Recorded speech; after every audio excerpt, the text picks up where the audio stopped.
This is macOS Ken. Another note on mixed realities. Make way for the beta parade. And Apple says it is too small to be a problem in India. It's Monday, the 20th of December, 2021. I'm Ken Ray, and this is news from macOS Ken, brought to you by yours truly and sponsored by SimpliSafe. Get 40% off your new home security system at simplisafe.com/macOSKen. This show is also sponsored by Upstart, fair and fast personal loans. If high-interest loans or credit card debt have dragged down your year, you can plan for a better one with Upstart. With Upstart, you can take care of existing debt quickly and easily. Whether it's paying off credit cards, consolidating high-interest debt, or funding personal expenses, over 1 million people have used Upstart to get a simple, fixed monthly payment with a clear payoff date. Upstart looks at more than just your credit score, factoring in income and current employment. You can check your rate without impacting your credit score in minutes for loans between $1,000 to $50,000, and you can receive funds as fast as 1 business day after accepting your loan. Find out how Upstart can lower your monthly payments today when you go to upstart.com/macOSKen. UPSTART, that's upstart.com/macOSKen. Don't forget to use my URL to let them know I sent you. Loan amounts will be determined based on your credit, income, and certain other information provided in your loan application. Upstart.com/macOSKen. Apple realities, both augmented and virtual, are coming soon. So says TF International analyst Ming-Chi Kuo. Mac Rumors ran a piece over the weekend that had young MC saying that Apple's mixed reality headset will be available within a year. It's worth noting, he said the same in January of this year, but this year, am I right? Not only did he have to shift his thinking into 2022, that has had to shift later as well. According to Mac Rumors, Kuo originally said the device was scheduled to launch in the second quarter of 2022, but after a number of delays with kickstarting mass production, it seems that the fourth quarter is the time frame Apple is now targeting. Also, he seems to know more now than he did before. While the report at the start of this year had the analyst calling for an unspecified augmented reality device, Kuo has spent the last 12 months filling in detail, citing a number of articles highlighting his notes throughout the year. Mac Rumor says the headset is expected to offer a lightweight design, 2 4K micro LED displays, 15 optical modules, 2 main processors, Wi-Fi 6E connectivity, eye tracking, a see-through AR mode, object tracking, and hand gesture controls. You know what would be neat? If the week between Christmas and New Year got busted up with an event rumor the way the same week did in 2009. That is when we started hearing rumors that Apple would hold a January event to talk about the Mac tablet netbook thingy. Because it's got to happen like that, right? Announce the device months ahead of the release, like they did with the M1 Mac, with Apple Watch, and with iPad. That would give developers time to develop and consumers time to sell enough plasma to afford the thing. I want, gimme. With roughly 2 weeks left in the year and less than a week after updating everything, Apple has already got the happy beta fun ball rolling again. Last Thursday is when a piece from Mac Rumor says Apple seeded the first beta of macOS Monterey 12.2 to developers. Then just a day later, iDownload blog ran a piece saying that Apple had seeded the first betas of iOS and iPadOS 15.3, watchOS 8.4, and tvOS 15.3 to developers. New betas were not the only resources for developers last week. 9 to 5 Mac ran a piece over the weekend highlighting updates to the Apple design resources. Update, perhaps, or maybe resource. According to the piece, the page contains templates, guides, and other resources for iOS, iPadOS, macOS, watchOS, tvOS, other technologies, fonts, SF symbols, and product bezels. Product bezels seem to have gotten the attention this time around, and it is crazy the level of control exerted. Not crazy. Apple is very exacting, let's say. Think it would be neat to show the contents of your app bursting from the screen, overrunning the bezels? That would be a no-no. Also, you can't show your app on the home screen with a bunch of other apps that aren't yours. I mean, it does all make sense. Apple doesn't want people misrepresenting what their apps do or placing their app next to the number one app on the App Store for some kind of psychological bump. There are confines in the App Store. You can't have images running past the edge. Also, they probably don't want developers screwing up the look of their pretty bezels. Somebody worked hard on those, and then they updated them. It's the kind of thing you don't really think about, unless you're a graphic designer, or a developer, or Apple. Apple's made a couple of interesting arguments against an antitrust complaint in India. Apple Insider has the company arguing that it is not big enough in India to be anti-competitive in India, and besides, the people who filed the complaint probably hate us anyway. In September, the Competition Commission of India, or CCI, started looking into the complaint brought by the nonprofit Together We Fight Society. Their argument, according to the piece, was that Apple was abusing the market due to forcing developers to use the App Store's in-app payment mechanism. For its part, Apple says iPhone controls less than 5% of India's smartphone market. In response to the complaint, a Reuters piece quotes an Apple filing saying, "Apple is not dominant in the Indian market.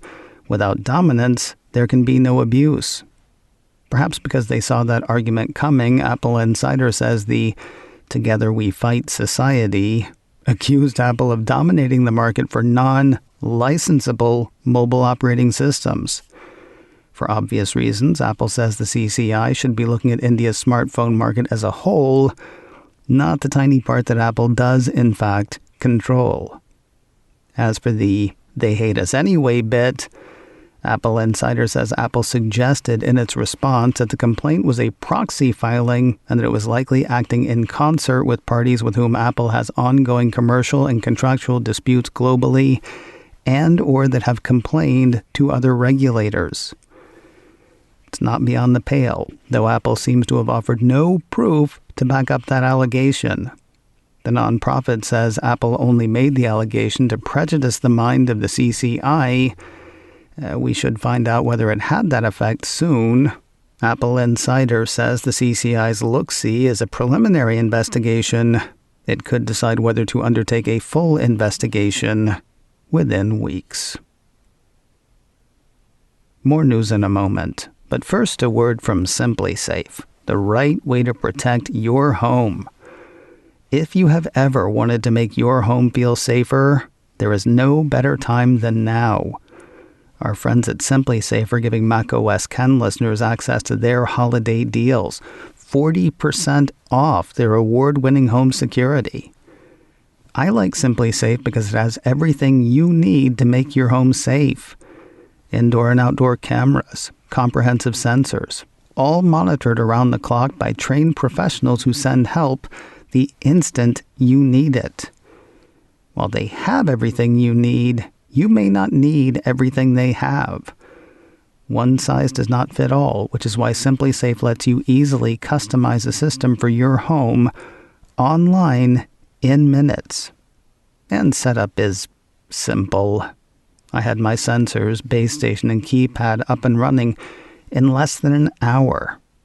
Simply Safe was named Best Home Security System of 2021 by U.S. News and World Report, and now it can be yours for less.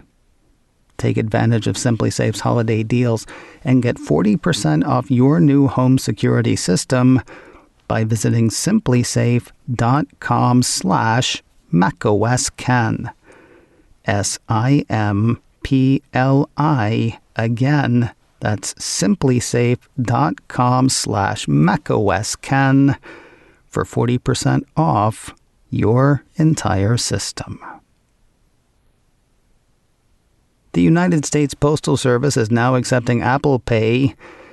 They're just not accepting it at the post office. Apple Insider says the USPS website can now handle Apple's contactless payment solution. In the physical locations, though, the place where you want contactless, you either have to handle dirty, filthy money or touch a keypad everyone in line before you has touched. That said, Apple Pay does seem to have a bit more acceptance with the post people than the Apple Insider piece indicates. That piece says Apple Pay acceptance only applies to the website and that users must be using Safari version 10.0 or later on a supported iPhone, iPad, or Mac. It does appear to work on the USPS mobile app for iOS as well, though.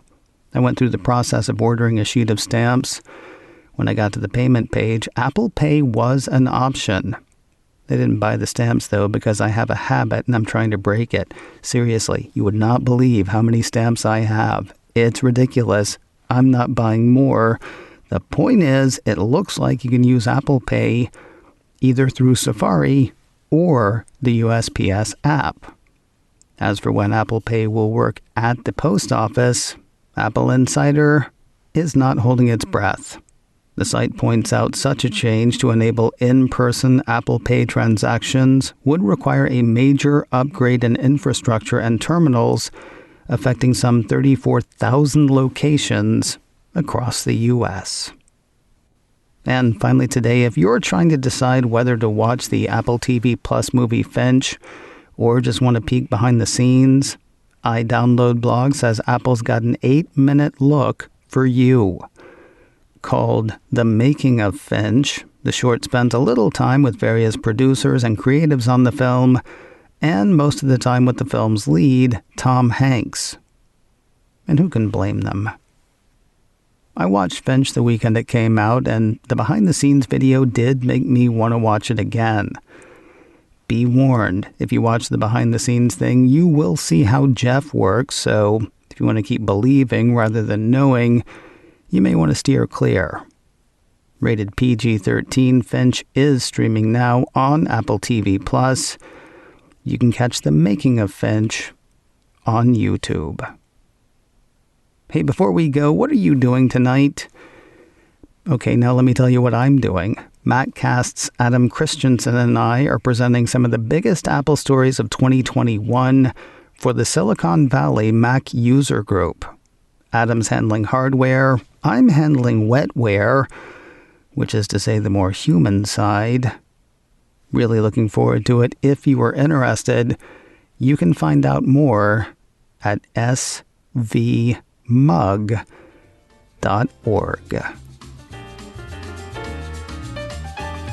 macOS Ken, brought to you by me and sponsored by Upstart. Fair and fast personal loans. Learn more and check your rate at upstart.com/macOSken.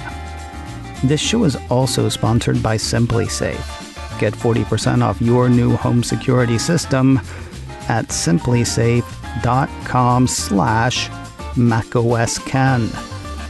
Advertising handled by Backbeat Media. Online at backbeatmedia.com. You can reach me a couple of ways.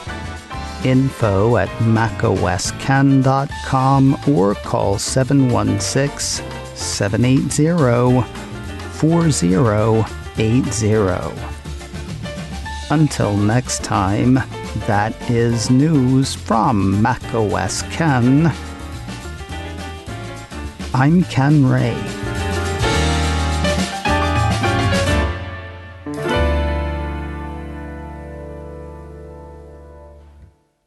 Cha.